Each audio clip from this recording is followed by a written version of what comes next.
عدت کب ختم ہوگی اس کی؟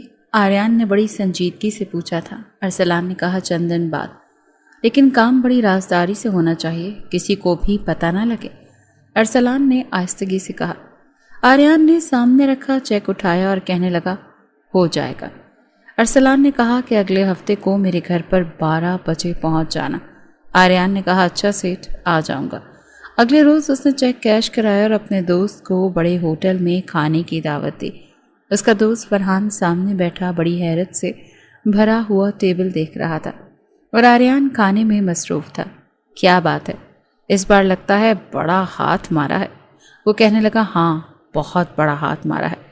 سمجھ لے کہ میری قسمت کا ستارہ جاگ اٹھا، اب تو میرا سونا ہی سونا ہے۔ فرحان کہنے لگا ایسا بھی کون سا کام مل گیا جو تمہارا سونا ہی سونا ہے؟ وہ کہنے لگا تو نہیں سمجھے گا، بس میں نے سونا ہی تو ہے، سونے کا مجھے سونا ملے جائے گا۔ آریان کا معنی خیز بات کرنا فرحان کے سر کے اوپر سے گزر گیا تھا۔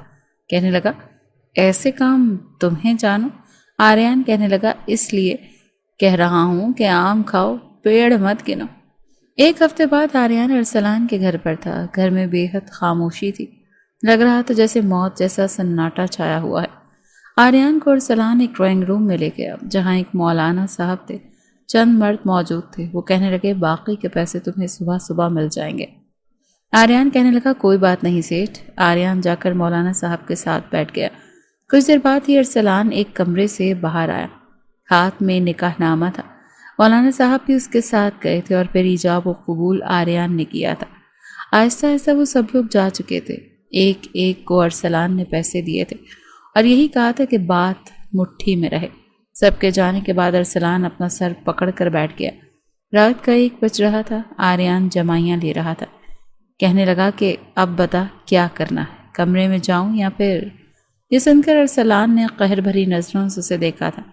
اچانک کسی جذبے کے تحت آنکھیں سرخ ہو گئی تھیں۔ آریان کچھ گھبرا گیا تھا، پھر اپنی نظریں چرا گیا۔ ارسلان کہنے لگا آسان نہیں ہوتا اپنی بیوی کے کمرے میں کسی اور کو بھیجنا۔ میں اس وقت کس اذیت سے گزر رہا ہوں تمہیں اندازہ نہیں ہے۔ ارسلان کی بات سن کر آریان اس وقت من ہی من میں مسکرایا تھا۔ اسے نیند نہیں آ رہی تھی، بس کمرے میں جانے کی جلدی تھی۔ وہ دیکھنا چاہتا تھا کہ اس امیر زادے کی بیوی دکھنے میں کیسی تھی۔ یقیناً خوبصورت ہی ہوگی، ایسے امیر لوگ عام شکل و صورت والی لڑکیوں سے شادی تھوڑی کرتے ہیں۔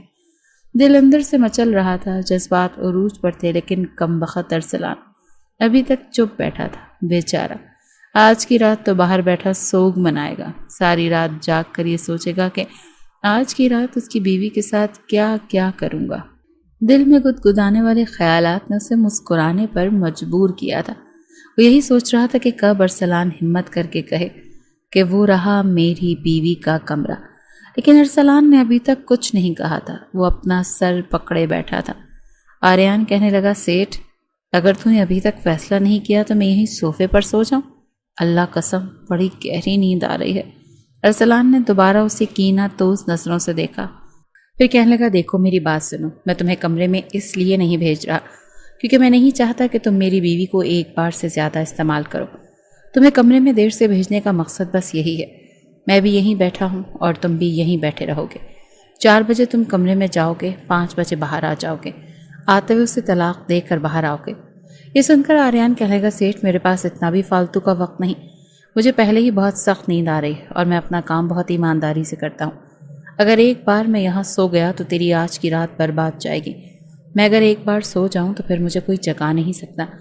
آریان نے جمائی لے کر کہا تھا۔ ارسلان نے کمرے کی طرف اشارہ کرتے ہوئے کہا کہ جلدی کمرے سے باہر آنا اور میری بیوی کو زیادہ تکلیف نہیں ہونی چاہیے۔ آریان کے چہرے پر خباثت بھری مسکراہٹ چھاتی ہے اور کہنے لگا سیٹھ اگر تو کہتا ہے تو ہاتھ بھی نہیں لگاتا تیری بیوی کو۔ ارسلان کہنے لگا زیادہ بک بک مت کر، جو کہا ہے بس وہ کر۔ آریان گہری سانس بھر کر اٹھا اور کمرے کے اندر چلا گیا۔ دروازہ پاؤں سے بند کیا۔ بیڈ پر ایک نازک سا وجود سسکیوں سے رو رہا تھا۔ نہ تو اس لڑکی نے فینسی لباس پہنا تھا اور نہ زیورات۔ آریان کی ایک دن کی دلہن تمام زیبائشوں سے آ رہی تھی۔ وہ بالکل سادہ سے کپڑے میں اپنا چہرہ گھونگھٹ سے چھپائے رو رہی تھی، سسکیوں سے، ہچکیوں سے۔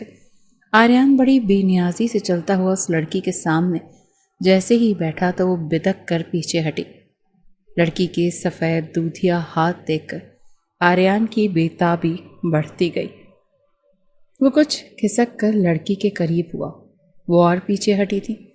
آریان نے گہری سانس لی، کہنے لگا دیکھو لڑکی، ایسا کرو گی تو کیسے چلے گا؟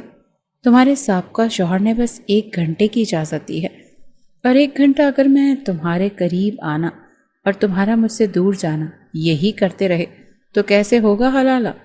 جان من میں نے نکاح کیا ہے تم سے، تمہارا 1 رات کا شوہر ہوں، مجھے اچھا رسپانس دو۔ یوں دور بھاگو گی تو مجھے تھوڑی زبردستی کرنی پڑے گی، اور باہر بیٹھا تمہارا شوہر مجھ سے کہتا ہے کہ میں تمہیں زیادہ سخت ہاتھ نہ لگاؤں۔ گھونگھٹ میں بیٹھی رانیہ کا دل چاہا کمرہ کھلے اور یہاں سے بھاگ جائے، اتنی دور کہ اسے کوئی دیکھ نہ سکے۔ غلطی مرد کرے اور حلالے کے نام پر رات بھر کی اذیت عورت کیوں بھرے؟ وہ بھی یہی سوچ رہی تھی جب آریان نے اس کا گھونگھٹ الٹ دیا اور اسے دیکھا تو آنکھیں جھپکنا بھول گیا۔ رو رو کر آنکھوں میں ڈورے گلابی، ناک گلابی اور ہونٹ گلاب کی پنکھڑیوں جیسے لگ رہے تھے۔ سادگی میں بھی وہ لڑکی قیامت ڈھا رہی تھی۔ کچھ پل کا تو آریان کو اپنی آنکھوں پر یقین نہیں آیا، اتنی حسین لڑکی کیا اس دنیا میں ہو سکتی ہے؟ اگر ارسلان باہر سر پکڑے بیٹھا تھا تو بالکل ٹھیک بیٹھا تھا۔ جس پریشانی میں وہ مبتلا تھا آریان اب سمجھ گیا تھا۔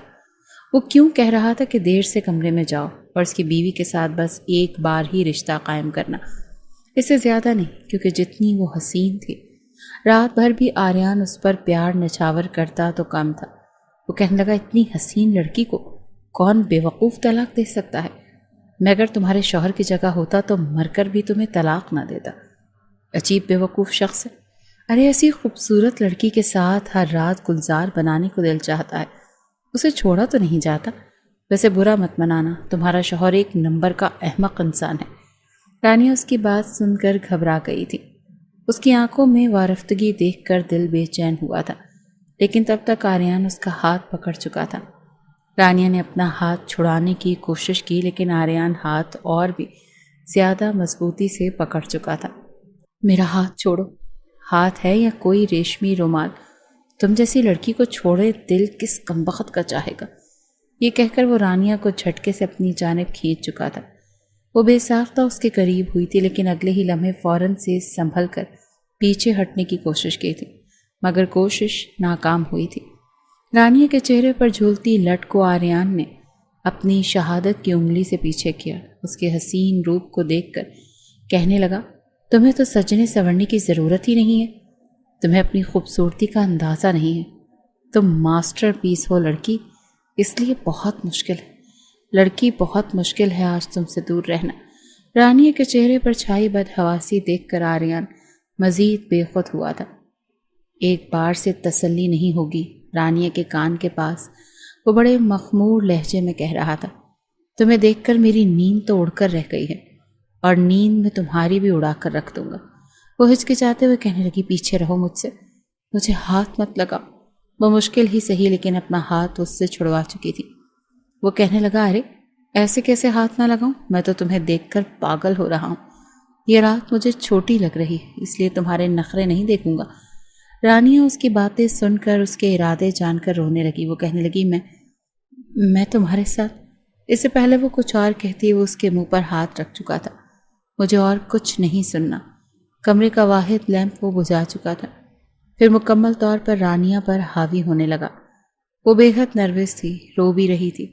اپنے ہاتھ آریان کے سینے پر رکھ کر فاصلہ برقرار رکھنے کی ناکام کوشش کر رہی تھی، مگر وہ اس میں کھونے لگا تھا۔ اپنے ہونٹوں کا لمس رانیہ کے چہرے پر دینے لگا، مگر اس کے بہتے آنسو محسوس کر کے ایک لمحے کے لیے ٹھٹکا، لیکن پھر بے نیازی دکھاتے ہوئے کبھی وہ اس کے نازک پنکھڑیوں جیسے ہونٹوں پر اپنے لب رکھتا تو کبھی اس کے بہتے آنسوؤں کو اپنے لبوں سے صاف کرتا۔ اس پریوش کے نازک وجود کو سمیٹنے لگا، اس کے ہاتھوں پر اپنے ہاتھ جماتا ہوا وہ اس پر مکمل طور پر حاوی ہو چکا تھا۔ پہلی بار کسی لڑکی کے ساتھ وقت گزار رہا تھا، اس لیے ہوس سے انجان تھا، بس پیار کر رہا تھا۔ اپنے پہلو میں رانیہ کے دل کی دھڑکنیں کسی ساز کی طرح سے بجتی ہوئی محسوس ہو رہی تھی۔ جیسے جیسے وقت گزر رہا تھا آریان کی شدتیں بڑھنے لگی تھیں۔ بس نہیں چل رہا تھا کہ رانیہ کو اپنے اندر بسا لے یا خود اس کے اندر بس جائے۔ رانیہ نے بڑی مشکل سے یہ رشتہ قائم کیا تھا، پھر اپنا آپ چھپانے کی خاطر خود پر بیڈ کی چادر لپیٹ چکی تھی، مگر آریان کی آنکھوں کی وارفتگی میں کمی نہیں آئی تھی۔ وہ بیڈ سے اٹھنے لگی تو آریان نے اس کی کلائی پکڑ کر اسے کھینچ کر خود پر گرایا تھا۔ اتنی جلدی بھی کیا ہے بیوی؟ ابھی تو میرا دل نہیں بھرا، ابھی تو مزہ آنا شروع ہی ہوا ہے اور تم دامن بچا رہی ہو۔ بڑا خمار آلود لہجہ تھا۔ رانی کہنے لگی، اور نہیں پلیز، بس میں تھک چکی ہوں۔ رانیہ بے حال سی ہوئی تھی۔ ابھی سے تھک گئی ہو؟ ابھی تو آدھی رات باقی ہے، پوری رات تمہاری محبت کا جام پینا چاہتا ہوں، نہ جانے پھر کبھی موقع ملے یا نہ ملے۔ یہ کہہ کر وہ رانیہ کو پھر سے اپنے قریب کر چکا تھا۔ صبح تک نہ خود سویا تھا اور نہ رانیہ کی جان بخشی تھی۔ کمرے میں روشنی پھیلی تو رانیہ کی گردن پر سرخ نشان دیکھ کر وہ مسکرایا تھا۔ تمہارا شوہر تو یہ دیکھ کر تپ جائے گا، مجھ سے کہہ رہا تھا میری بیوی کو زیادہ تنگ نہ کرنا، کمینہ کہیں کا۔ ایسی حسین بیوی کو طلاق دیتے ہوئے نہیں سوچا کہ اگر حلالہ مجھ سے کروانا پڑے گا تو وہ کیا حال کرے گا؟ رانی اس کی باتیں سن کر کلس کر رہ گئی تھی۔ وہ اٹھ کر واش روم میں چلی گئی۔ آریان کی آنکھوں میں نیند اترنے لگی، لیکن جانتا تھا کہ کچھ ہی دیر میں ارسلان دروازہ بجا دے گا اور پھر طلاق کا مطالبہ کرے گا۔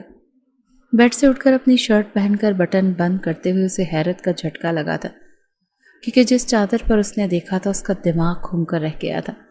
وہ سوچ میں پڑ گیا، مگر اس کے پاس اس وقت ہی تو کم تھا، اسی لیے کھڑکی کے راستے سے کمرے سے باہر نکلا اور وہیں سے دیوار کود کر گھر سے بھاگ چکا تھا، کیونکہ جو کچھ دیکھ چکا تھا اس کے بعد طلاق دینے کا تو سوال ہی پیدا نہیں ہوتا تھا۔ رانیہ جب نہا کر کمرے میں آئی تو کمرہ خالی تھا۔ اسے لگا آریان کمرے سے باہر جا چکا ہوگا۔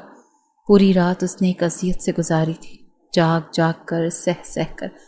اب وجود بے جان سا لگ رہا تھا، سر میں درد تھا اور وہ بیڈ پر دراز ہو کر سو چکی تھی، مگر ابھی وہ گہری نیند میں گئی ہی نہیں تھی جب اچانک سے کمرے کے دروازے پر دستک ہوئی۔ رانیہ کو حیرانی ہوئی، کیونکہ کمرہ اندر سے لاک تھا۔ اگر آریان کمرے سے باہر گیا تھا تو کمرہ اندر سے لاک کیسے ہو سکتا تھا؟ اس نے دروازہ کھولا تو سامنے ارسلان تھا۔ رانی کی طرف دیکھ کر نظریں جھکا گیا۔ اس شخص کی قربت کی چھاپ اپنی سابقہ بیوی کے چہرے پر دیکھ کر وہ مٹھیاں بھینچ کر رہ گیا تھا۔ بڑے ضبط سے پوچھنے لگا، کہاں ہے وہ؟ یہ سن کر رانیہ کچھ حیران ہوئی اور کہنے لگی، مجھے نہیں پتا، میں نہا کر کمرے میں آئی تو وہ نہیں تھا۔ یہ سن کر ارسلان نے حیرت سے پہلے رانیہ کو دیکھا، پھر اس کی نظر کمرے کی کھلی کھڑکی پر جا پڑی۔ مطلب وہ بھاگ گیا؟ مگر کیوں؟ ارسلان کو حیرت ہوئی۔ رانیہ سے کہنے لگا، اس نے تمہیں طلاق تو دے دی ہے نا؟ ارسلان کے دل میں خوف کی لہر دوڑی۔ نہیں تو؟ یہ سن کر ارسلان کے اندر آگ سی لگ گئی۔ پیسے بھی لے گیا تھا اور اس کی بیوی کے ساتھ رات بھی بتا گیا تھا، اور طلاق بھی نہیں دی تھی؟ وہ ایسے کیسے جا سکتا ہے؟ میں اسے زندہ نہیں چھوڑوں گا۔ یہ کہتے ہوئے ارسلان کمرے سے باہر جا چکا تھا۔ رانیہ خود میں بہت زیادہ کمزوری محسوس کر رہی تھی، اسی لیے بیڈ پر بیٹھ گئی۔ آنکھیں نیند سے چور تھیں اور پورا وجود دکھ رہا تھا۔ روتے روتے نہ جانے کیا وقت تھا جب اس کی آنکھ لگ گئی۔ آریان اپنے گھر میں آ کر بیٹھ گیا، لیکن اپنا سر پکڑے ہوئے تھا۔ پہلی بار اس نے اس کام کے لیے حامی بھری تھی، ورنہ چھوٹی موٹی چوری چکاری وہ کر لیتا تھا اور اس سے اپنا پیٹ بھی بھر لیا کرتا تھا۔ ویسے بھی یتیم تھا۔ 15 سال کی عمر تک چچا نے اسے اپنے گھر پر رکھا، لیکن پھر گھر سے نکال دیا کہ وہ اسے سنبھال نہیں سکتے۔ اس نے کئی راتیں روتے روتے فٹ پاتھ پر سو کر گزاری تھی، لیکن پھر جب بھوک نے تنگ کرنا شروع کیا، لوگوں نے کھانے کو نہ دیا، نہ کام دیا، نہ ہی روٹی، تو پھر آریان نے چوری شروع کر دی۔ وقت کے ساتھ ساتھ یہ ہوا تھا کہ کبھی موبائل چوری کر لیتا، پھر اسے بیچ کر اپنا گزر بسر کر لیتا۔ اسی قسم کے چور اور آوارہ لڑکوں سے اس کی دوستی تھی۔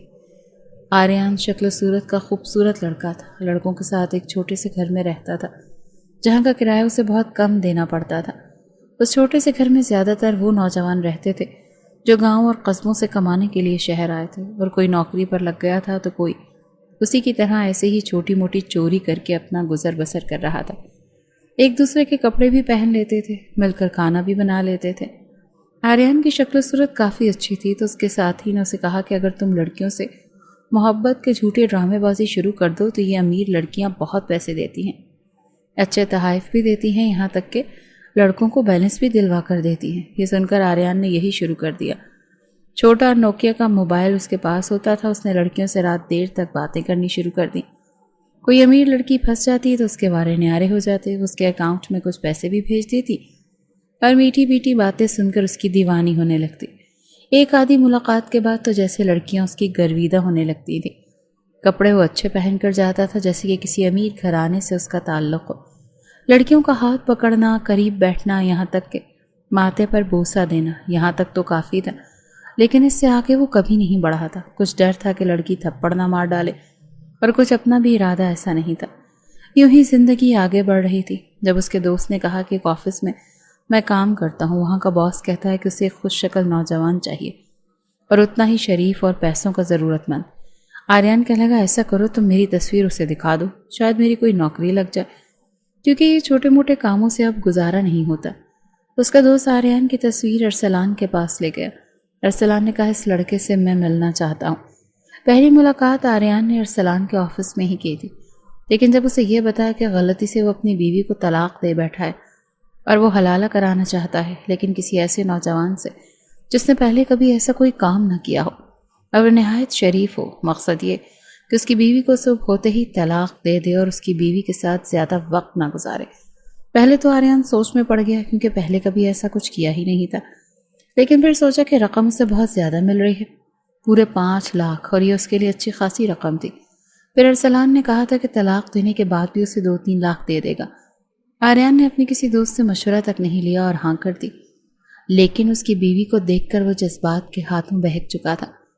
لڑکیوں سے افیئر بہت کیے تھے اور نکاح کے 2 بول پہلی بار بولے تھے۔ پہلی بار ایک لڑکی کے اتنے قریب ہوا تھا۔ کیسے جذبات نے اسے اپنی رو میں بہایا، کب وہ اپنی محبت پوری رات رانیہ پر نچھاور کرتا رہا، اسے احساس تک نہیں تھا، لیکن جو کچھ اس میں اس کی آنکھوں نے دیکھا اس کو بے چین کرنے کے لیے کافی تھا، کیونکہ وہ لڑکی اب تک کنواری تھی۔ پہلی بار آریان نے اس کے قریب آیا تھا، بیڈ پر بچھی چادر کو دیکھ کر جو راز آریان پر کھلا تھا وہ حیران تھا۔ اتنی خوبصورت بیوی سے ارسلان اب تک دور تھا تو کیوں تھا؟ کیسے رہ سکتا تھا؟ وہ تو ایک رات نہیں رہ پایا، بلکہ اس ایک رات میں وہ جو رشتہ رانیہ سے قائم کر کے آیا تھا، اس کی خواہش بڑھنے لگی تھی اور اب بھی بے چین تھا، اسے چین نہیں آ رہا تھا۔ وہ بار بار یہ سوچ رہا تھا کہ ارسلان نے آج تک اپنی بیوی کو ہاتھ تک نہیں لگایا، کیوں نہیں لگایا؟ آخر ایسا بھی کیا ہوا تھا؟ دوسری جانب اسے بے چینی سی ہونے لگتی تھی۔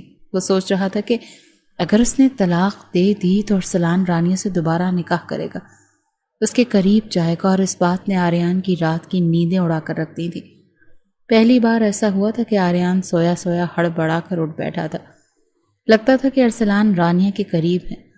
اتنی بے چینی اس نے اپنے دل میں کبھی محسوس نہیں کی تھی جتنی اب کر رہا تھا۔ دوسری جانب ارسلان پاگلوں کی طرح اسے ڈھونڈ رہا تھا۔ اپنے امپلائی سے کہنے لگا کہاں ہے وہ لڑکا؟ آریان دوبارہ گھر واپس گیا ہی نہیں تھا۔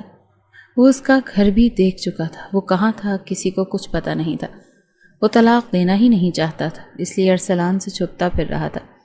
وہ اپنے ایک دوسرے دوست کے گھر پر تھا جس نے اسے چھت پر رہنے کی جگہ دے دی تھی۔ چھوٹا سا کمرہ تھا اور باقی کی چھت تھی جہاں چارپائی ڈالے۔ وہ آسمان کے تارے دیکھ کر اپنا وقت گزار رہا تھا۔ آنکھیں بند کرتا تو رانیہ کا لمس محسوس ہونے لگتا۔ دل چاہتا کہ وہ قریب آ جائے اور وہ اسے اپنی باہوں میں لے لے، سب کی نظروں سے اسے چھپا لے، اسے اپنے پاس لے آئے، لیکن خالی جیب اس بات کی اجازت نہیں دے رہی تھی۔ پہلی بار سنجیدگی سے وہ سوچ رہا تھا کہ اب کیا کرے۔ 5 لاکھ کی رقم کب تک چلے گی؟ وہ کیوں اپنی بیوی کو اس کے حوالے کرے گا؟ جیسے ہی وہ ارسلان کو نظر آ گیا وہ تو اسے مار مار کر طلاق دلوائے گا، اور پھر رانیہ کیوں اپنے شوہر کو اور اپنے گھر کی عیاشیوں کو چھوڑ کر اس کے ساتھ جائے گی؟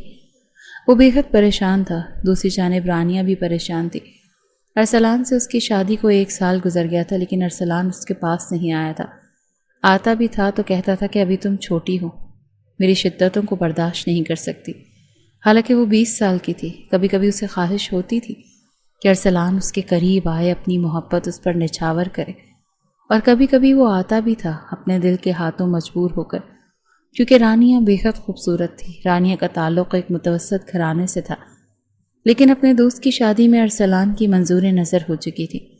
جب ارسلان کا رشتہ اس کے لیے آیا تو اس کے والدین کو تو اپنی بیٹی کی قسمت پر رشک آنے لگا۔ فوراً سے رشتہ منظور ہوا اور شادی بھی ہو گئی، لیکن شادی کی رات ارسلان یہ کہہ کر رانیہ کے قریب نہیں آیا کہ وہ بہت چھوٹی ہے، اور یہ سچ تھا۔ ارسلان اور اس کی عمر میں 15 سال کا فرق تھا۔ لیکن یہ نہیں تھا کہ ارسلان کبھی اس کے پاس نہیں آیا۔ وہ اس کے قریب آتا تھا، اس کو اپنے حصار میں لے لیتا، اس کے ماتھے پر بوسہ لیتا تھا، اس کو اپنے قریب کر لیتا تھا، لیکن بس اسی حد تک۔ لیکن اس دورانیہ رانیہ کے جذبات اسے تنگ کرتے تھے۔ دل چاہتا تھا ارسلان اسے بے خود ہو کر چاہے، اس میں کھو جائے اور رانیہ بھی اپنے شوہر کی محبت میں سب کچھ بھلا دے، لیکن ایسا کبھی نہیں ہوا تھا۔ جب بھی رانیہ شدت جذبات سے ارسلان کے مزید قریب آنے لگتی تو وہ اسے فوراً خود سے پیچھے کر دیتا کہ ابھی نہیں، ابھی تم بہت چھوٹی ہو۔ ایک بار رانیہ کہنے لگی، پھر آپ نے شادی کیوں کی؟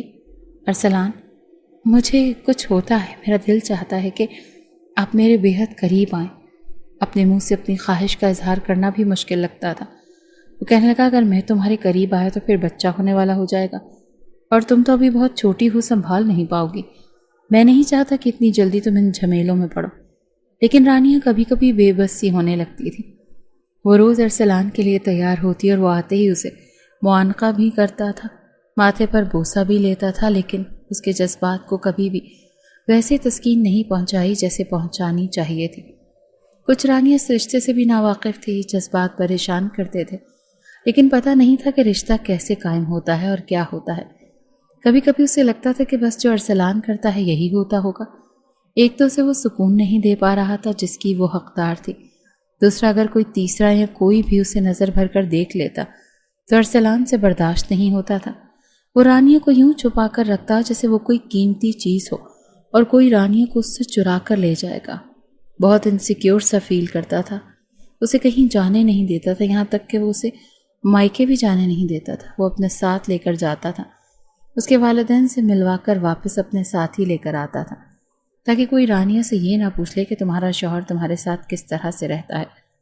اور اسے بھی کہتا تھا کہ میاں بیوی کی بات کسی کو مت کرنا، کسی سے کچھ مت بتانا۔ وہ جانتا تھا کہ رانیہ بھولی بھالی سی لڑکی ہے، میاں بیوی کے رشتے سے بھی انجان ہے، اسی لیے اسے اپنے طریقے سے ہینڈل کر رہا تھا۔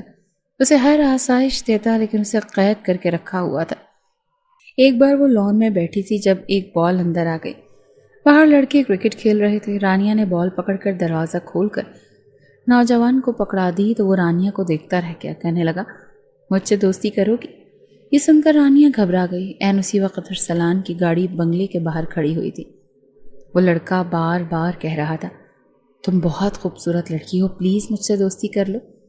یہ سن کر ارسلان کو بہت غصہ آیا تھا۔ اس لڑکے کو بھی اس نے بہت مارا اور غصے سے رانیہ کے منہ پر بھی تھپڑ دے مارا کہ میرے پیچھے سے تم لڑکوں سے دوستی کرتی ہو۔ رانیہ کہتی رہ گئی، میں نے ایسا کچھ نہیں کیا۔ لیکن جھگڑا بڑھ گیا۔ جب دوسرا تھپڑ رانیہ کے منہ پر پڑا تو اس نے اپنے دونوں ہاتھ ارسلان کے سینے پر رکھ کر زور سے دھکا دیا۔ کہنے لگی، کیوں شک کرتے ہو مجھ پر؟ میں نے کچھ نہیں کیا۔ لیکن ارسلان بری طرح سے گر پڑا۔ اسے بہت غصہ آیا، کہنے لگا، تم بار بار مجھ سے کہتی ہو کہ میں تمہاری خواہش پوری نہیں کرتا، اسی لیے تم نے دوسری راہ اختیار کر لی ہے، اور میں ایسی 2 نمبر لڑکی کے ساتھ نہیں رہ سکتا۔ رانیہ کا وجود کانپ کر رہ گیا۔ وہ ارسلان کو دیکھ کر گھبرا گئی، سرخ لال چہرے کے ساتھ۔ جیسے ہی ارسلان نے اپنے منہ سے کچھ کہنا چاہا، وہ آگے بڑھ کر اس کے لبوں پر ہاتھ رکھ چکی تھی۔ ایک ہاتھ اس کے لبوں پر تھا اور دوسرا ہاتھ وہ اشارتاً نفی میں ہلاتے ہوئے کہنے لگی کہ نہیں نہیں ارسلان، ایسا مت کرنا، مجھے معاف کر دو، مگر میں سچ کہہ رہی ہوں کہ اگر آپ کسی بھی لڑکی کی ذات پر جھوٹ تہمت لگائیں گے تو اسے غصہ تو آئے گا نا۔ میں نے آپ کو دھکا دیا، مجھے ایسا نہیں کرنا چاہیے تھا، مگر آپ بھی تو میری بات کو سمجھے نا۔ وہ لڑکا بس اپنی گیند لینے کے لیے آیا تھا، میں تو اسے گیند پکڑا رہی تھی۔ اس نے خود آگے سے بکواس کرنا شروع کر دی۔ کیا آپ کو مجھ پر اتنا سا بھی اعتبار نہیں ہے؟ میرے جذبات اگر بھڑک رہے ہیں تو صرف آپ کے لیے، کیونکہ آپ میرے شوہر ہیں، آپ کے علاوہ میں کسی کے بارے میں سوچ بھی نہیں سکتی۔ وہیں ارسلان کے قدموں میں گر کر وہ پھوٹ پھوٹ کر رونے لگی تھی، پر ارسلان نے قہر آلود نظروں سے اسے دیکھا۔ روتے ہوئے اس کا سرخ لال ہوتا چہرہ دیکھ وہ وہاں سے ہٹ چکا تھا۔ جب اس کا غصہ ٹھنڈا ہوا تو واپس آیا تھا۔ رات کے 12 بج چکے تھے، مگر ابھی تک رانیہ وہیں پر بیٹھی تھی۔ اس نے گھر کے اندر قدم نہیں رکھا۔ جب اسے احساس ہوا تو ارسلان باہر چلا آیا۔ وہ لان میں ہی موجود تھی اور وہ لان میں دیوار کے ساتھ ٹیک لگا کر بیٹھی، گھٹنوں پر سر رکھے رو رہی تھی۔ ارسلان اس کے پاس آیا اور بازو پکڑ کر اٹھایا، پھر اپنے سینے سے لگا کر کہنے لگا، معاف کر دو، پتہ نہیں مجھے کیوں اس طرح میں ہائپر سا ہو جاتا ہوں۔ بہرحال آئندہ کچھ بھی ہو جائے، چاہے دنیا ادھر سے ادھر ہو جائے، قیامت آ جائے، تم دروازہ میرے علاوہ کسی کے لیے نہیں کھولو گے، سمجھی؟ وہ روتے ہوئے سہم کر کہنے لگی ٹھیک ہے، لیکن آپ مجھے کبھی چھوڑیں گے تو نہیں نا؟ وہ سہم کر بولی تھی مڈل کلاس گھر سے تعلق رکھتی ہوں، اتنا تو اسے پتا تھا کہ اگر طلاق کا دھبا اس کے ماتھے پر لگ گیا تو اس کی رسوائی تو ہوگی سو ہوگی، لیکن اس کے ماں باپ کے لیے جینا کس قدر محال ہو جائے گا، وہ تو جیتے جی ہی مر جائیں گے۔ ارسلان اپنے کمرے میں اسے لے کر جا چکا تھا، اپنے ہاتھوں سے اس کے منہ اور ہاتھ دھلائے تھے اور پھر اپنے ہاتھوں سے اسے کھانا بھی کھلایا تھا۔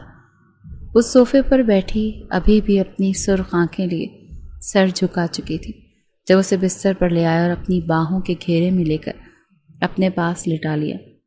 وہ تو سمجھ رہی تھی کہ شاید آج کی رات اسے اپنے ہونے کا احساس دلائے گا اور اسے اپنا حق وصول کرے گا، مگر ایسا کچھ نہیں ہوا۔ الٹا وہ اس کے بالوں میں ہاتھ پھیرتا اس سے پہلے ہی خراٹے مارتے سو چکا تھا، لیکن اس طرح کے وسوسے اس کے ذہن میں آتے تھے۔ لیکن اس دن کے بعد سے رانیہ نے بھی اسے کچھ کہنا ہی چھوڑ دیا تھا کہ کہیں غصے میں آ کر وہ اسے طلاق ہی نہ دے دے۔ چند روز بعد رانیہ کو اپنے ماں باپ کی کمی شدت سے ستانے لگی تھی۔ کئی ماہ گزر چکے تھے اور وہ اپنے مائکے نہیں گئی تھی، کہیں غصے میں آ کر وہ اسے طلاق ہی نہ دے دے۔ چند روز بعد رانیہ کو اپنے ماں باپ کی کمی شدت سے ستانے لگی تھی۔ کئی ماہ گزر چکے تھے، وہ اپنے مائکے نہیں گئی تھی۔ اس روز جب ارسلان کا موڈ اچھا تھا تو اسے کہنے لگی کہ ارسلان، وہ کہنے لگا ہاں کیوں نہیں، ایک کیا تم 10 کہو۔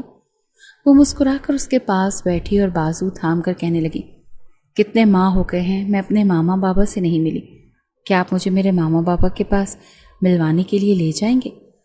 یہ سن کر ارسلان کے ماتھے پر بل پڑے تھے۔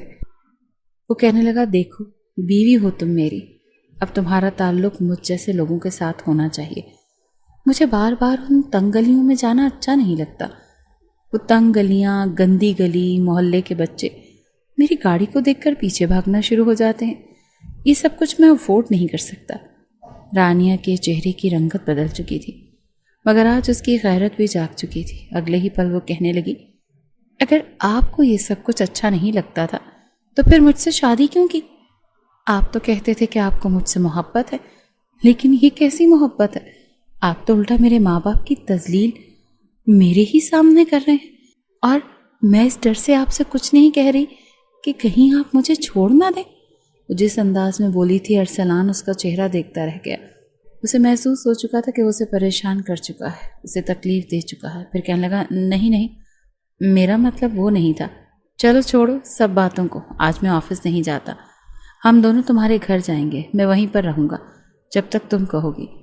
وہ رانیہ کو اپنے ساتھ لے کر اس کے گھر پہنچ چکا تھا۔ پہلی بار اس نے وہاں پر پورا دن بتایا تھا۔ یہ دیکھ کر رانیہ بھی بہت خوش ہو چکی تھی، لیکن جب وہ گھر آنے لگا تو رانیہ کی ماں نے یہ کہا کہ کچھ دن کے لیے اسے یہیں چھوڑ دو، اتنے ماہ بعد میری بچی آئی ہے اور چند گھنٹوں بعد اسے لے کر جا رہے ہو۔ ان کے بار بار کہنے پر اسے ہار ماننی ہی پڑی۔ وہ کہنے لگا ٹھیک ہے، میں 2 دن بعد آ کر تم سے یہاں سے تمہیں لے کر چلا جاؤں گا۔ وہ تو جا چکا تھا، مگر پڑوس میں ہی رہنے والا رانیہ کا چچا زاد جو رانیہ کو پسند کرتا تھا اور اس سے شادی کا خواہش مند تھا، اسے جب پتہ چلا کہ رانیہ آئی ہے تو وہ فوراً اس سے ملنے کے لیے پہنچ گیا۔ وہ رانیہ سے کہنے لگا تم نے ایک امیر زادی کے لیے میری محبت کو جھٹلایا، کیا تھا جو تم مجھ سے شادی کر لیتی؟ وہ ابھی اسے کہہ ہی رہی تھی کہ دیکھو کامران، مجھ سے ایسی باتیں مت کرو، میں شادی شدہ ہوں، میرے شوہر کو تم جانتے نہیں، وہ غصے کے کتنے تیز ہیں۔ وہیں دوسری جانب ارسلان کا گھر میں دل نہیں لگا تھا۔ وہ اسے 2 دن وہاں رکنے کا بول تو آیا تھا، مگر اب مزید 1 گھنٹہ بھی اس سے دوری برداشت نہیں تھی۔ وہ اچانک سرپرائز دینے کے لیے مائکے پہنچ چکا تھا۔ جب سامنے صحن میں کامران اور رانیہ کو بات کرتے دیکھا تو آگ بگولا ہو چکا تھا۔ اسے کامران کے یہ الفاظ سنائی دے رہے تھے کہ میں ہمیشہ تمہارا انتظار کروں گا، کاش تم میری ہو سکتی۔ یہ کہتے ہوئے اس نے رانیہ کا ہاتھ پکڑنے کی کوشش کی تھی۔ یہ منظر ایسا تھا کہ مارے غصے کے ارسلان سے برداشت نہ ہوا اور اس نے وہیں پر کامران کو پکڑ کر اس کے منہ پر اپنا بھاری بھرکم ہاتھ سے مکہ مارنا شروع کر دیا۔ بیچارے کی ناک کی ہڈی ٹوٹ چکی تھی۔ اس وقت جب تک گھر کے افراد سمجھتے کہ کیا ہوا ہے کہ ارسلان اسے اپنے ساتھ لے کر گھر جا چکا تھا، سارے راستے وہ چیختا چلاتا رہا، اس پر تو جیسے جنون سا سوار ہو چکا تھا۔ خوف کے مارے رانیہ بار بار کہہ رہی تھی، میری بات سنیں، میں آپ کو سب کچھ بتاتی ہوں، جو آپ سمجھ رہے ہیں نا ویسا کچھ نہیں ہے، خدا نہ خواستہ کچھ غلط فیصلہ مت کیجیے گا۔ وہ ایک ہی بات کہہ رہا تھا کہ ہر بار غلط فہمی، یہ اتفاق میرے سامنے ہی کیوں ہوتے ہیں، پتہ نہیں کتنے عاشق بنا رکھے ہیں تم نے، میں تمہیں اتنی آسانی سے نہیں چھوڑنے والا۔ گھر لے جا کر اس نے اپنی شرٹ سب سے پہلے اتار کر ایک طرف پھینکی اور پھر رانیہ کا دوپٹہ کھینچ کر ایک طرف پھینک کر اسے بالوں سے جکڑ کر منہ پر ایک کے بعد ایک تھپڑ دے مارے تھے۔ اس کے ناک سے خون کی لکیر نکل آئی۔ وہ کہنے لگا کہ میں تمہیں ایسے نہیں چھوڑوں گا، تمہیں لگتا ہے میں نامرد ہوں جو چپ چاپ چوڑیاں پہن کر یہ سب کچھ ہوتا دیکھتا رہے گا؟ ہرگز نہیں، تمہاری اوقات وہی گلی محلے کے سو کالڈ کامران کی ہے، میں ابھی کے ابھی اپنے پورے ہوش و حواس میں تمہیں طلاق دیتا ہوں۔ وہ چیخ چیخ کر اسے طلاق دے چکا تھا۔ اس محل نما گھر کے در و دیوار کانپ چکے تھے۔ وہ روتے ہوئے سیدھا اپنے کمرے میں گئی تھی۔ اس کی تو کل کائنات اجڑ چکی تھی۔ وہ روتے ہوئے اپنا سامان پیک کرنے لگی۔ اپنے ہاتھ میں موجود ڈائمنڈ رنگ، گولڈ نیکلس، ڈائمنڈ ٹاپ سب کچھ اتار کر اس نے ایک طرف رکھ دیا تھا تاکہ کل کو اس کا شوہر اس پر یہ الزام نہ لگائے کہ وہ اس کی مہنگی چیزیں چرا کر لے گئی ہے۔ ارسلان نے غصے میں اسے طلاق تو دے دی تھی، مگر اب پچھتا رہا تھا کہ کیا کرے۔ اتنی حسین خوبصورت بیوی کو وہ کیسے خود سے دور جانے دے سکتا تھا۔ وہ فوراً ہی دروازہ کھٹکھٹانے لگا۔ رانیہ بیگ پیک کر کے جیسے ہی باہر نکلی تو وہ اس کے ہاتھ تھام کر کہنے لگا، نہیں، تم کہیں نہیں جانے والی، تم یہیں رہو گی میرے ساتھ، میں تمہیں کہیں جانے نہیں دوں گا۔ مگر رانیہ اسے خود سے الگ کر رہی تھی کہ بس بہت ہو گیا، میرا آپ سے اب کوئی رشتہ نہیں ہے، میں آپ جیسے شکی مزاج شخص کے ساتھ نہیں رہنے والی۔ وہ مسلسل روتے ہوئے سب کچھ کہہ رہی تھی۔ جیسے ہی وہ آگے بڑھنے لگی تو وہ کہنے لگا، خبردار، جو اس گھر سے تم نے کبھی قدم باہر نکالا تو۔ رانیہ بولی، میرا اب آپ سے کوئی رشتہ نہیں رہا، میرا یہاں پر رہنے کا اب کوئی جواز نہیں بنتا۔ مگر وہ سوچ چکا تھا کہ اب اس نے کیا کرنا ہے۔ جب تک عدت پوری نہ ہوئی وہ اسے اپنے کمرے میں ہی بند کر کے رکھے ہوئے تھا۔ اس سے فاصلہ برقرار رکھتا لیکن اسے ہر ایک چیز مہیا کرتا۔ رانیہ تو جیسے اس کے جنون سے سہم سی چکی تھی۔ جب اس نے یہ کہا کہ دیکھو، میں تمہیں دوبارہ اپنانا چاہتا ہوں، بس صرف ایک رات ہی کی تو بات ہے، تم ایک رات حلالے کے طور پر کسی اور مرد کے ساتھ گزارو گی اور اس کے بعد دوبارہ میں تم سے نکاح کر لوں گا۔ ارسلان کی یہ بات سن کر وہ سہم چکی تھی۔ ایک دم سے اس کی آنکھوں میں غصہ بھر آیا تھا۔ کہنے کی، یہ کیسی باتیں کر رہے ہیں آپ؟ کیا میں آپ کی کوئی زر خرید غلام ہوں؟ میں کبھی بھی حلالہ نہیں کرنے والی۔ آپ کو حلالے کے بارے میں نہیں پتہ ہے؟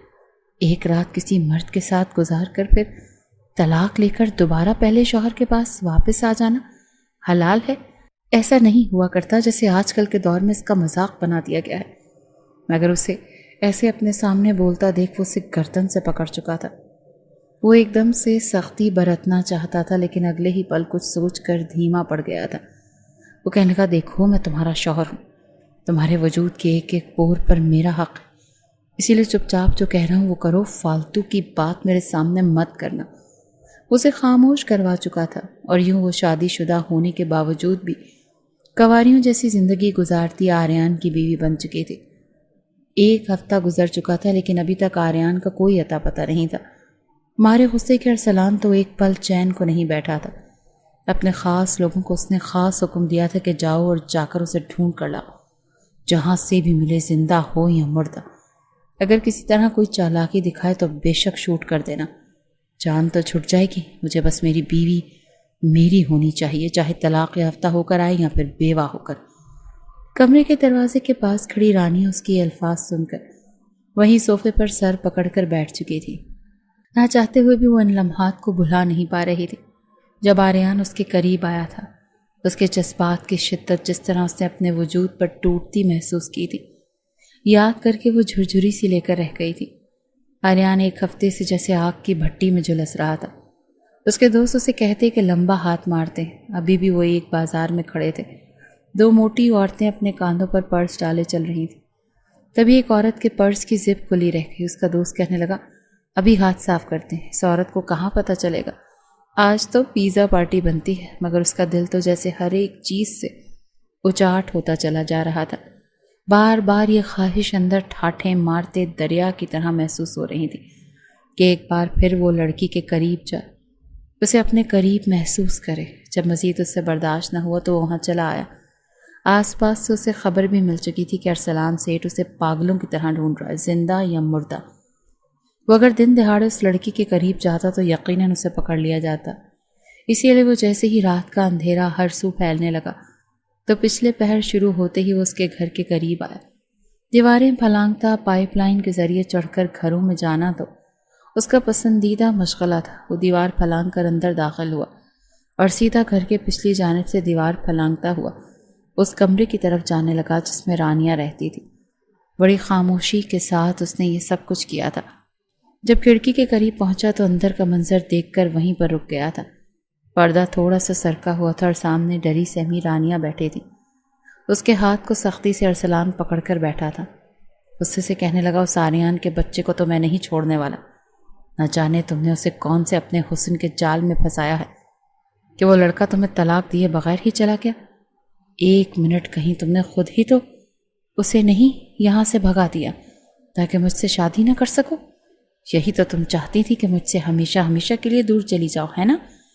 وہ خود ہی سوال کر کے خود ہی جواب دے رہا تھا۔ کھڑکی کے پاس کھڑا آریان چپ چاپ کھڑا وہ سب سن رہا تھا۔ رانیہ گھبراتے ہوئے کہنے لگی، میری زندگی کا ہر فیصلہ آپ ہی تو کرتے آئے، آپ خود اسے یہاں پر لائے تھے، مجھ سے نکاح کروا کر میرے کمرے میں بھیجا۔ ساری رات کس اذیت سے میں نے گزاری تھی وہ صرف میں ہی جانتی ہوں، اور آپ مجھ سے اب اس طرح کی باتیں کر رہے ہیں۔ وہ شخص میرے لیے ہمیشہ سے اجنبی رہا ہے، مگر وہ اسے دھمکا کر جا چکا تھا کہ دیکھنا اس آریان کا میں حشر کیا کرتا ہوں۔ دروازے کو وہ باہر سے لاک کر گیا تھا اور رانیہ کمرے کی روشنی بجھا کر لیٹ گئی تھی۔ وہ پھر سے رو رہی تھی اور اسے یوں روتا دیکھ کر آریان کے دل کو کچھ ہوا تھا۔ کمبخت کمینہ، اسے تو کوئی مفت میں 4 تھپڑ بھی نہ لگائے۔ اتنی حسین بیوی ملی، اسے کوئی قدر ہی نہیں ہے، خبیث کہیں کا۔ رانیہ کو روتا دیکھ کر اس کے دل کو کچھ ہو رہا تھا۔ اسی وقت اس نے فیصلہ کیا تھا کہ وہ اسے یہاں سے لے کر چلا جائے گا۔ اس کی بیوی تھی اور ارسلان جتنا بھی چالاک تھا لیکن اس کے مقابلے میں اس کی چالاکی کسی کام کی نہیں تھی۔ دھیرے دھیرے کھڑکی کھول کر وہ اندر داخل ہوا۔ اپنے کمرے میں سرسراہٹ محسوس کر کے وہ اٹھی۔ اس سے پہلے کہ وہ کچھ کہتی وہ جلدی سے اس کے لبوں پر ہاتھ رکھ چکا تھا۔ اپنے سامنے ایک بار پھر اس زبردستی کے شوہر کو دیکھ کر وہ سہم چکی تھی، مگر وہ اس کی کمر میں ہاتھ ڈال کر اسے اپنے قریب کر گیا۔ کہنے لگا، ہیلو مائی سویٹ وائفی، کیسی ہو؟ یقیناً میرا ہی انتظار کر رہی تھی، ہے نا؟ دیکھو کتنی لمبی عمر ہے میری، تم نے مجھے یاد کیا اور میں چلا آیا اپنے سپنوں کی رانی کو ہمیشہ ہمیشہ کے لیے اپنے ساتھ لے جانے کے لیے۔ نہ جانے کیوں مگر رانیہ اسے دیکھ کر ایک گہرا سانس خارج کر چکی تھی، جیسے اسے ایک محفوظ پناہ گاہ مل چکی ہو۔ اسے یہ بات ایک طرح سے تسلی دے رہی تھی کہ وہ آریان کے نکاح میں ہے۔ آریان نے اس کے منہ سے ہاتھ ہٹایا تو وہ روتے ہوئے کہنے لگی، کہاں چلے گئے تھے تم؟ مجھے طلاق کیوں نہیں دی؟ ارسلان تمہیں پاگلوں کی طرح ڈھونڈ رہا ہے، جانتے ہو وہ تمہارا کیا حشر کرے گا؟ بہتر ہے کہ مجھے طلاق دے دو اور چلے جاؤ یہاں سے۔ مگر آریان انتہائی سنجیدگی سے دیکھ کر کہنے لگا، اچھا کہ ساری زندگی تم یہاں اس شفاق دل شخص کے ساتھ رہ کر اذیتیں سہنا چاہتی ہو؟ اس کے دیے ظلم اور ستم سہنا، کیا یہی تمہارا مقدر میں لکھا ہے؟ ارے تمہیں تو خوش ہونا چاہیے کہ مجھ جیسا لڑکا تمہیں مل رہا ہے۔ میں تمہیں یہاں سے دور لے جاؤں گا، جو روکھی سوکھی خود کھاؤں گا تمہیں بھی کھلا دوں گا۔ لیکن اگر تم اس شخص کے ساتھ رہنا چاہتی ہو جو تمہیں ایک بار طلاق دے چکا ہے تو ٹھیک ہے، رہو۔ جو ایک بار تمہیں طلاق دے چکا ہے وہ دوبارہ بھی دے گا اور بار بار دے گا، اور اس بار تو میں تھا، لیکن اگلی بار اگر میری جگہ کوئی اور مرد اس نے حلالے کے لیے بلا لیا تو؟ یہ سوچ کر ہی رانیہ کی جان نکلی تھی۔ اس قید خانے سے تو وہ بھی نکلنا چاہتی تھی۔ فوراً کہنے لگی، ٹھیک ہے، میں تمہارے ساتھ چلنے کے لیے تیار ہوں، لیکن ارسلان نے دیکھ لیا تو؟ وہ مسکرا اٹھا، کہنے لگا بس تم نے ہاں کر دی نا، اب دیکھو اس ارسلان کے بچے کو میں کیسا مزہ چکھاتا ہوں۔ پہلے مجھے ڈھونڈ رہا تھا، اب تمہیں بھی ڈھونڈتا پھرے گا، مگر تمہارے سائے تک کی بھی میں اسے پہنچنے نہیں دوں گا۔ یہ کہہ کر اس نے اسے اپنے ساتھ لیا اور پھر جس راستے سے خود آیا تھا اسی راستے سے اس نے بڑے ہی دھیان سے رانیہ کو بھی اتارا تھا۔ پہلے خود اسے باہوں میں بھر کر اپنے کاندھے پر کھڑا ہونے کا کہا۔ وہ دیوار پھلانگ کر باہر اتری تو وہ بھی پھر چھلانگ لگا کر باہر آ چکا تھا۔ دونوں وہاں سے بھاگتے ہوئے اس گھر سے بہت دور آ چکے تھے۔ جب ہانپتے ہوئے ایک درخت سے ٹیک لگا کر رانیہ کھڑی ہو گئی، کہنے لگی اب آگے کیا کرنا ہے؟ ہم کہاں جائیں گے؟ رانیہ کے کہنے پر چہرے کی رنگت اڑی تھی۔ یہ تو اس نے سوچا ہی نہیں تھا کہ وہ اسے کہاں لے کر جائے گا۔ رانیہ اس کے ساتھ آ تو چکی تھی، مگر اب یہ بھی خوف ستا رہا تھا کہ کہیں یہ بھی ارسلان جیسا نکلا تو۔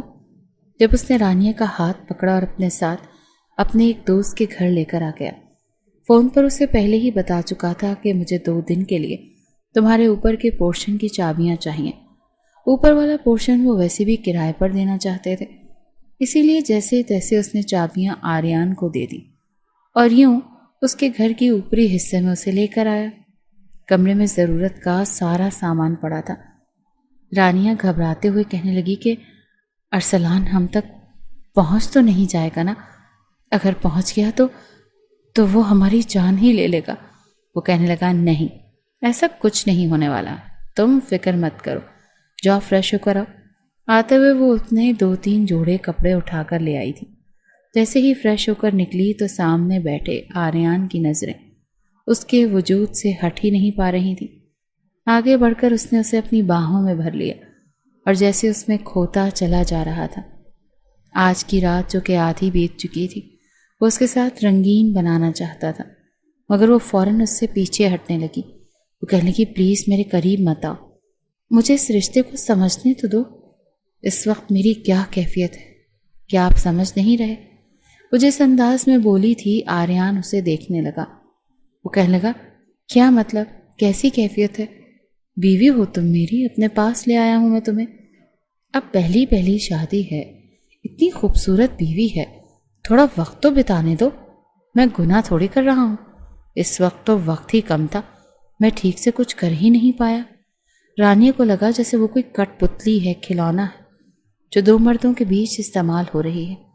آریان محبت سے واقف نہیں تھا، اس کے نزدیک میاں بیوی کا رشتہ صرف ایک دوسرے کے ساتھ حق ازدواجیت وصول کرنا اور ہر رات ایک دوسرے میں کھو جانے کا ہی نام تھا۔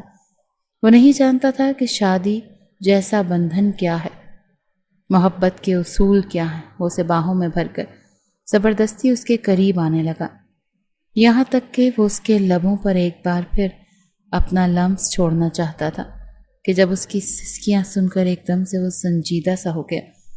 اس کا ضمیر اسے ملامت کرنے لگا تھا کہ یہ سب کچھ تم کیا کر رہے ہو۔ اس سے دور ہو چکا تھا، یہ پہلی بار تھا جب اسے یوں روتا دیکھ کر اس نے اس کا چہرہ تھاما اور گالوں سے آنسو صاف کرنے لگا۔ وہ کہنے لگا اچھا چلو، اگر تمہیں میرا قریب آنا پسند نہیں آ رہا تو میں تمہیں ہاتھ نہیں لگاتا، مگر رونا تو بند کرو۔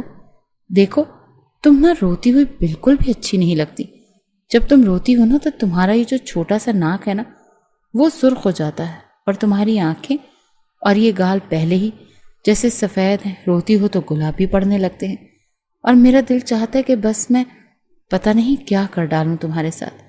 پلیز تم مت رویا کرو، ورنہ مجھ سے خود پر قابو پانا مشکل ہو جاتا ہے۔ وہ اسے وہاں سے چھوڑ کر جا چکا تھا۔ بھوک اور پیاس سے اس کا حلق تک خشک ہو چکا تھا۔ اتنا تو وہ بھی جانتا تھا کہ بھوکی تو وہ بھی ہے۔ رات کے اس پہر نہ جانے کہاں سے وہ کھانے کے لیے 2 برگر لایا تھا اور پانی کی بوتل لا کر اس نے اس کے سامنے رکھی تھی۔ جیسے کھانے کے بعد وہ جلدی سے بستر پر سمٹ کر سو گئی تھی۔ وہ تو سمجھ رہی تھی کہ شاید آریان اسی گھر میں رہتا ہے۔ اس کی زندگی میں ابھی رانیہ کو آئے 2 دن بھی نہیں ہوئے تھے کہ وہ چوری چکاری چھوڑنے کا فیصلہ کر چکا تھا۔ وہ سوچ چکا تھا کہ اب بس محنت کرے گا، ایسے کام کرے گا جس سے حق حلال کی کمائی وہ اپنی بیوی کو کھلا سکے۔ یہ موم کی گڑیا بھلا چوری چکاری کے پیسوں سے پلنے والی تھوڑی تھی۔ شام کو جب وہ گھر آیا تو اپنے دوست سے تھوڑے پیسے ادھار لے کر آیا تھا۔ ان پیسوں سے وہ کچن کا کچھ سامان لے کر آیا تھا۔ دوست اس کا بار بار کہہ رہا تھا کہ دیکھ، 1 مہینے کا کرایہ تو میں تجھے معاف کر دیتا ہوں، لیکن اس کے بعد تجھے پیسے دینا ہوں گے، سمجھا؟ میں نے گھر والوں کو بھی جواب دینا ہے۔ باقی تیری بیوی تیرے ساتھ ہے، اس لیے تجھے یہاں رکھ رہا ہوں، ورنہ تجھ جیسے آوارہ کو تو میں یہ گھر کبھی بھی نہ دیتا۔ یہ باتیں رانیہ اندر بیٹھی سن چکی تھی۔ جب آریان کمرے میں آیا تو وہ ہچکچاتے ہوئے کہنے لگی، آپ کیا کام کرتے ہیں؟ کہنے لگا، کچھ بھی نہیں، بس یہی چھوٹے موٹے سے ڈاکے ڈکیتیاں اور لوگوں کے کام کر دیتا ہوں۔ یہ سن کر رانیہ کے ماتھے پر تو بل پڑے تھے۔ وہ کہنے لگی، تو آپ کے ماں باپ بہن بھائی کہاں ہیں؟ وہ پھیکا سا مسکرا کر کہنے لگا، بہن تھی میری ایک، ماں باپ بھی تھے، لیکن سب ایک حادثے میں مارے گئے، صرف میں بچا ہوں۔ چچا کے ہاتھوں کی مار کھا کھا کر سالوں پہلے ان کا بھی گھر چھوڑ دیا، تب سے یوں ہی آوارہ گھومتا پھر رہا ہوں۔ رانیہ سمجھ چکی تھی کہ اس کے سر پر بڑوں کی شفقت کا سایہ نہیں تھا، اسی لیے دنیا کے سامنے وہ برا بن گیا۔ اس کے پاس جو بھی آیا، پھر وہ اچھا شخص تھا یا پھر برا، اس نے سب سے کچھ نہ کچھ ضرور سیکھا، اور یوں وہ اچھائی سے کافی دور ہٹ چکا تھا۔ مگر رانیہ کی خاطر اب دھیرے دھیرے خود کو بدل رہا تھا۔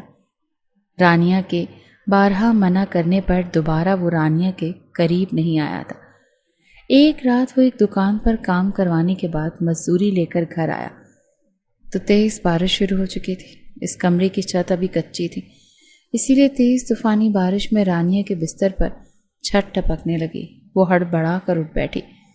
بارش اور بادل گرجے تو وہ ویسے ہی بہت ڈرتی تھی۔ فوراً سے اٹھ کر وہ آریان کے بستر کے پاس چلی گئی، کپ کپاتے ہوئے ہاتھوں سے اسے ہلا کر کہنے لگی کہ آریان دیکھو نا، بادل گرج رہے ہیں۔ وہ سوئے ہوئے کہنے لگا، ہاں تو بادلوں کا کام ہے گرجنا، گرجیں گے نہیں تو کیا ڈھول بجائیں گے؟ اس کے یوں کہنے پر وہ اندر تک تڑپ چکی تھی۔ اسے بازو سے ہلا کر کہنے لگی، دیکھو اندھیرا ہو گیا ہے اور مجھے ڈر لگ رہا ہے۔ وہ نیند میں ہی اسے بازو سے کھینچ کر اپنے قریب لٹا چکا تھا، اسے اپنے حصار میں لے کر کہنے لگا، اچھا میرے پاس آ جاؤ، تمہیں ڈر نہیں لگے گا۔ وہ خود کو اس سے چھڑوانے لگی، مگر وہ ایک بار پھر خراٹے بھرنا شروع ہو چکا تھا۔ نہ جانے کیوں اس کی باہوں میں آ کر ایک عجیب سی سرشاری اس کے وجود میں پھیلنے لگی۔ دھیرے دھیرے اس نے بھی اپنا حصار آریان کے گرد سخت کر لیا، اور آریان جیسے ہی نیند سے تھوڑا بیدار ہوا اور اس دشمن جاں کو اپنے قریب دیکھا تو جذبات بھڑک چکے تھے۔ باہر تیز طوفانی بارش ہو رہی تھی اور اندر وہ رانیہ پر برس رہا تھا۔ پوری رات ان کی یوں ہی گزر چکی تھی، مگر آج وہ شدت اور اجنبی پن اسے محسوس نہیں ہوا تھا جو پہلی بار ہو رہا تھا۔ اگلی صبح جیسے ہی سورج نکلا تو وہ فوراً سے اس کے حصار سے نکلنے لگی، مگر آریان اسے بازو سے پکڑ کر خود پر گرا چکا تھا۔ وہ کہنے لگا، کیا ہوا؟ اب تو سب کچھ تمہاری مرضی کے مطابق ہوا ہے، اب بھی ناراض ہو کر کیوں جا رہی ہوں؟ پلیز ہلکا سا مسکرا دو نا، تاکہ مجھے لگے کہ میں نے تمہارے ساتھ کچھ زبردستی نہیں کیا۔ وہ شرم کے مارے اپنا چہرہ چھپا کر ہنستی ہوئی واش روم میں جا چکی تھی، اور وہ اندر تک جیسے سرشار سا ہو چکا تھا۔ دونوں کے بیچ فاصلے کافی حد تک سمٹ چکے تھے۔ رانیہ کہنے لگی کہ جب تک تمہیں کسی اچھی جگہ نوکری نہیں مل جاتی تب تک کیا میں کسی اسکول میں ٹیچنگ شروع کر دوں یا بچوں کو ٹیوشن پڑھانا؟ اس سے تمہاری بھی کافی مدد ہو جائے گی۔ مگر وہ غصے سے منع کر چکا تھا کہ ہرگز نہیں، تم بس گھر میں بیٹھو گی، جو بھی میں کما کر لاؤں گا وہ تم چپ چاپ کھاؤ گی، سمجھی؟ میں نہیں چاہتا کہ میری بیوی کو طرح طرح کی نظریں دیکھے۔ اس کی اس بات پر وہ چپ سی ہو گئی۔ جو کچھ ارسلان نے اس کے ساتھ کیا تھا، آریان نے تو صحیح معنوں میں اس کا شوہر ہونے کا حق ادا کر دیا تھا۔ محبت کی کونپل دونوں طرف پھوٹی تھی اور دونوں زندگی میں آگے بڑھ چکے تھے۔ دونوں ہی بھول چکے تھے کہ ابھی ارسلان نام کا ایک درندہ ان کی زندگی میں موجود ہے، جو پچھلے 1.5 ماہ سے ان دونوں کو ڈھونڈنے کے لیے پاگل ہو رہا تھا۔ اپنے ماں باپ کی یاد میں وہ تڑپ جاتی تھی، یقیناً اس کے ماں باپ کو بھی پتہ چل چکا ہوگا کہ رانیہ وہاں سے جا چکی ہے۔ ارسلان تو لازمی وہاں جا کر اچھا خاصا ہنگامہ کر چکا ہوگا۔ اس نے آریان کو اس بارے میں بتایا کہ میں اپنے ماں باپ سے ملنے جانا چاہتی ہوں۔ وہ راضی ہو چکا تھا۔ اسی شام وہ دونوں اس کے ماں باپ کے پاس ملنے کے لیے جا رہے تھے جب گھر کے باہر ارسلان کے بھیجے ہوئے خفیہ لوگوں نے اسے دیکھ کر فوراً ارسلان کو اطلاع دے دی، جہاں وہ اپنے ماں باپ سے مل کر انہیں پوری حقیقت بتا رہی تھی اور وہ آریان کا شکر ادا کر رہے تھے کہ اس نے ان کی بیٹی کو درندوں کے ہاتھوں سے بچا لیا۔ کچھ دیر ملنے کے بعد جیسے ہی وہ دونوں ٹیکسی میں بیٹھ کر واپس گھر جانے کے لیے نکلے، جبھی ایک سیاہ گاڑی ان کی اس ٹیکسی کے سامنے آ کر کھڑی ہو گئی اور اگلے ہی پل اندھا دھند فائرنگ ہونے لگی۔ گاڑی سے نکل کر فائرنگ کرنے والا کوئی اور نہیں بلکہ ارسلان تھا۔ کانچ کے ٹکڑے ٹوٹ کر گرنے لگے تھے۔ گولی سیدھا ڈرائیور کو لگی تھی اور گاڑی جا کر درخت کو ٹکرائی تھی۔ فرنٹ سیٹ پر بیٹھے ہوئے آریان کی طرف وہ لپکی، مگر کانچ کے ٹکڑے اس کے سینے، گردن اور چہرے پر لگے تھے۔ وہ چلا اٹھی تھی، آریان اٹھو، پلیز آریان، ہوش میں آؤ، مگر آریان بے سد لیٹا تھا۔ ارسلان آگے بڑھا اور گاڑی کا دروازہ کھول کر اس نے رانیہ کو گاڑی سے باہر گھسیٹ کر نکالا، پھر اپنی گاڑی میں لا کر پٹخ کر اس نے گاڑی چلا دی تھی۔ وہ چیخ چیخ کر آریان کا نام لے رہی تھی، آریان پلیز اٹھو، مجھے بچاؤ، یہ شخص مجھے لے کر جا رہا ہے، آریان تمہیں کچھ نہیں ہوگا۔ آریان تو اندر تک جل کر رہ چکا، ارسلان تو اندر تک جل کر رہ چکا تھا۔ اتنے مہینوں سے وہ اس کے ساتھ رہ رہی تھی، لیکن کبھی یہ دیوانگی اس کے لیے تو نہیں آئی تھی۔ اس نے غصے سے رانیہ کا سر پکڑ کر ڈیش بورڈ پر مارا تھا اور کہنے لگا کہ کمینی، آخر میں اپنا رنگ دکھا ہی دیا نا تم نے۔ اب میں تجھے بتاؤں گا کہ اصل اذیت اور تکلیف کیا ہوتی ہے۔ آج میں تیرا وہ حشر کروں گا کہ تو جیتے جی مر جائے گی۔ ہاں، میں ساری زندگی تمہیں اپنا قیدی بنا کر رکھنا چاہتا تھا، بھلے ہی تمہاری خواہشات پوری نہ کر سکوں، مگر تمہیں اپنے گھٹنوں پر جھکا کر ہمیشہ اپنا غلام بنا کر رکھنا چاہتا تھا۔ ارسلان نامرد تھا، اس کے اندر عورت کے قریب جانے کی خواہش موجود ہی نہیں تھی، مگر اپنے اسی جنون پن میں وہ ایک لڑکی کی زندگی برباد کر چکا تھا۔ گھر لا کر اسے بیڈ پر پٹخ چکا تھا اور اپنے ہٹے کٹے 2 سیکیورٹی اہلکاروں کو بھی بلا چکا تھا۔ خود وہ سامنے صوفے پر بیٹھ کر کہنے لگا، بہت شوق ہے نا تمہیں جسم کی خاطر اور مردوں کے پاس جانے کا؟ اب میں تمہیں بتاتا ہوں، تمہیں تمہاری ساری تڑپ میں آج پوری کرواتا ہوں۔ تو نے مجھے دھوکہ دے کر اچھا نہیں کیا۔ یہ کہہ کر وہ اس کے منہ پر کئی تھپڑ مار چکا تھا۔ رانیہ روئے جا رہی تھی۔ سامنے 2 ہٹے کٹے مردوں نے اپنی شرٹ اتار کر ایک طرف پھینکی اور اس کے قریب آنے لگے۔ اس سے پہلے کہ وہ کچھ کرتے گولیوں کی آواز گونجی تھی اور اس کے بعد پولیس گھر کے اندر داخل ہو چکی تھی۔ فوراً ارسلان اور ان کے دونوں لڑکوں کو پکڑ لیا گیا۔ رانیہ گھبرا کر آریان کا نام لے رہی تھی۔ جب آریان وہاں پر آیا، وہ زخموں سے چور تھا مگر غصے سے بپھرا ہوا تھا۔ آگے بڑھ کر اس نے ارسلان کو پکڑا اور ان گنت مکے اس کے منہ پر مارے تھے۔ اس کے سامنے کے دانت ٹوٹ چکے تھے۔ پولیس اسے پکڑ کر لے گئی اور رانیہ آریان کے گلے لگ کر پھوٹ پھوٹ کر رونے لگی۔ وہ فوراً اسے ہسپتال لے جایا گیا تھا۔ آریان کے زخموں کی پٹی ہوئی۔ چند گھنٹوں بعد ہی وہ دونوں واپس گھر آ چکے تھے۔ جس طرح دن رات اس نے اپنے شوہر کی خدمت کی تھی، آریان تو جیسے نہال ہی ہو چکا تھا۔ کچھ وقت لگا تھا مگر دونوں اپنی زندگی میں کامیاب ہو چکے تھے۔ آریان نے اپنے ایک دوست سے بات کر کے سیکنڈ ہینڈ ٹیکسی لے لی تھی۔ وہ ٹیکسی چلانے لگا۔ وہیں رانیہ نے کچھ آن لائن کورسز کرنے کے بعد گھر بیٹھے ہربل پروڈکٹس بنا کر بیچنا شروع کر دیے۔ کچھ عرصے میں ہی دونوں اتنی ترقی کر چکے تھے کہ ان کے پاس اپنا چھوٹا مگر خوشیوں بھرا گھر تھا۔ ضرورت کی ہر ایک چیز موجود تھی اور سب سے بڑھ کر دونوں کے بیچ محبت تھی۔ وہ دن ان کی زندگی کا سب سے حسین دن تھا جب ڈاکٹر نے یہ بتایا تھا کہ رانیہ ماں بننے والی ہے۔